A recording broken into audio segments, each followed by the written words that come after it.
একসময় এক অদ্ভুত ছোট্ট গ্রামে বেনি নামে এক যুবক বাস করত। বেনি তার জ্বলন্ত মেজাজের জন্য পরিচিত ছিল। যখনই সে মন খারাপ করত, তার কথা কাটার মতো বৃত্ত আশেপাশের লোকদের কষ্ট দিত। তার বন্ধুরা তাকে এড়িয়ে চলতে শুরু করে, এমনকি তার বাবা মাও তার আচরণ নিয়ে চিন্তিত ছিল।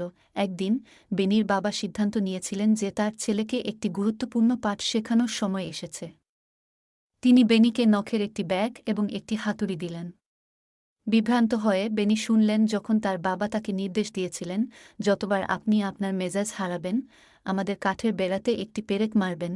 বেনি ভেবেছিলেন এটি একটি অদ্ভুত অনুরোধ, কিন্তু তিনি তার বাবার নির্দেশ অনুসরণ করেছিলেন। প্রথম দিন তিনি বেড়াতে 4-3টি পেরেক মারেন।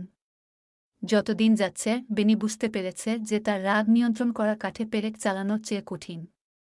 ধীরে ধীরে নখের সংখ্যা হ্রাস পেয়েছে, কারণ সে তার মেজাজ ধরে রাখতে শিখেছে। একদিন বেনি তার মেজাজ হারালেন না। উত্তেজিত হয়ে সে তার বাবার কাছে ছুটে গেল এবং খবরটা শেয়ার করল। তার বাবা হেসে বললেন, এটা চমৎকার আমার ছেলে।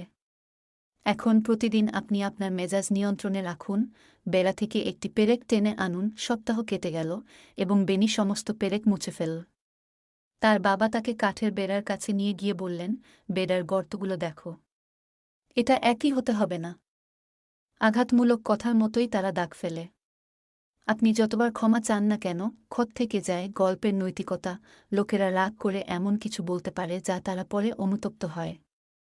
আঘাতমূলক শব্দ দ্বারা সৃষ্ট ক্ষতগুলি বেড়ার গর্তের মতো, স্থায়ী এবং অপরিবর্তনীয়। তাই বেনি তার কথা বুদ্ধিমানের সাথে বেছে নিতে এবং অন্যদের সাথে সদয় আচরণ করতে শিখেছিল।